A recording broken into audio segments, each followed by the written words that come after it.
I am about to plant the garlic that we have here on the farm for ourselves and that we sell in our weekly delivery for next season. And I have a lot of garlic to plant, but one of the things that I always like to do is use worm casting. So anyone who has ordered bulbs from us that I shipped out or delivered in person, we have I sent them a sample of worm casting. So I'll show you how I use it.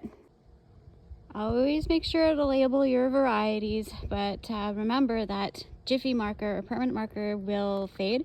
So use a paint marker, or what works really, really good is a puffy paint marker. So go raid your kids or grandkids' craft box, and puffy paint works really good. You can actually take the stick and dip it into paint after to reuse them over and over and over again using puffy paint. They will not fade from the sun. So just a little growing tip. So I'm hooping and covering these because I have chickens that like to dig in this bed. So I'm planting them kind of like next to each other in like short rows. So when I plant them, I make sure that I have enough space to plant them. And then I make sure that when I'm ready to weed in the spring, that this will fit in between. So it makes it much easier to just kind of go through and weed it if I need to. At planting, just thinking ahead really helps keep your garlic weed free, and it actually helps when you keep the weeds down. It helps the bulbs get bigger, and the like cloves get much bigger. So next I'm going to add in some of the worm castings. So I'm just literally like, this is bulk worm castings of the same stuff that I sent you guys that had ordered from us. So basically what I'm doing is I'm just going to sprinkle some in. I'm using this instead of like bone meal. I find that I like the castings better for using as a source of calcium for rooting, because my dogs don't dig them up. And I find that the plants are able to utilize the whatever's in it faster than you would from putting bone meal. Bone meal is like a slow fertilizer, where this one is kind of a consistent fertilizer. I just what I've noticed using it the last few years, finding it to be beneficial. So that's all I'm doing, is just adding some in before I put my bulbs or the cloves in. I think this little guy is lost somewhere. Where'd you come from? Fly away home, little one. So I had actually lots of people ask me about this. How do you plant garlic? And so basically you just pull the toes apart. You want to leave the peeling on them, and you just break them apart. You put these toes or cloves in just one, so every one of these will produce a new one of these, right? So every one of these will produce a new one of these, and you always want to leave the peeling on. So this is the root where the roots will come out, and this is where the green will come out. And so you always want to plant them this way. Ground would be here, and then this would be towards the sky. So you break them apart. Now, I don't recommend breaking these apart too far in advance. You want to break them apart like the day you're wanting to plant. And try really hard not to take the peeling off. It just really helps. It really helps the health of the garlic to have that peel on there. I think it's because there's microbes and important beneficial things in the peeling that helps the garlic to establish itself. Kind of like, you know, when a baby is born, it gets its immunity from its mom. During the birthing process, the same thing happens with garlic and its peel. The peel has a lot of healthy microbes in it to help the new head of garlic, bulb of garlic, establish itself. So this variety that I'm planting is Russian Red, and many of you had ordered this variety from me. Now, I really appreciate your orders very, very, very much. And one of the things that when you're growing varieties that get large like this, whether it's Russian Red or Music or any of the varieties that get big, you want to make sure to consider the spacing of your garlic. So first off though, I'm gonna label this so I don't forget what I planted here.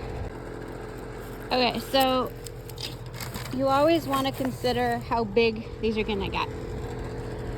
So what I like to do for spacing is figure out how big these are and how I'm going to weed them or like maintain them during the growing season. So what I like to do is I like to visually see how far I should have these. Sometimes I like to consider like, okay, I could plant one here and one here, but then I have to consider how am I gonna weed in between. So sometimes I like to just bump it out a little bit and visually see, well, I could easily get a trowel through there or like one of the garden hose to be able to weed through that once they get larger, by spacing it like that. So for a measure, I know that I need to go at least one, like from the palm base of my hand to the tip of my finger. That's how wide apart I'm putting these larger heads of garlic, just to make my life easier in the spring. Now, obviously, you don't leave these there. It's just to determine how much spacing. But now I can start planting. When it comes to planting depth, it doesn't really make much difference whether it's 3 inches or 1.5 inches under the ground. I do both, and it doesn't seem to affect the size or the quality of the garlic. I think if it was an area that was really windy or exposed to really harsh temperatures, I would plant it deeper, around the 3-inch mark. Garlic is a heavy feeder, so I like to use a product that I sell here on the farm. It's called Gold Soil Blend Plus, but you can use any type of fertilizer or compost you choose. I also like to make sure it has biochar, which this stuff has biochar in it.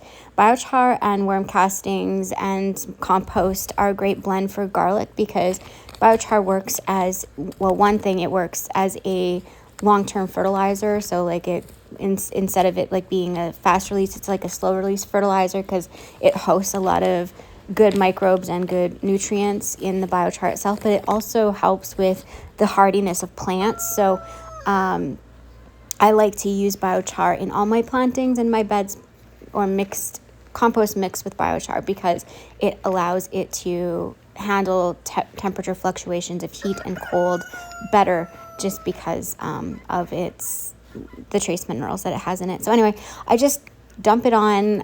I don't use a lot. I use 3/4 of a bag for this entire bed. And then I just cover it in using the existing soil, just rake it all down and make it nice and smooth. And that's basically all you need to do. You don't need to do anything beyond this point, because I don't like weeding and I use mushroom mycelium in all my plantings. I do actually put down shavings or leaves on top as a mulch, just to prevent me from having to do a lot of weeding in the spring, because I'm kind of lazy like that. I don't like weeding. Who does? Well, some people do, but when you have the amount of garden I have, weeding is not something I really enjoy doing on a regular basis.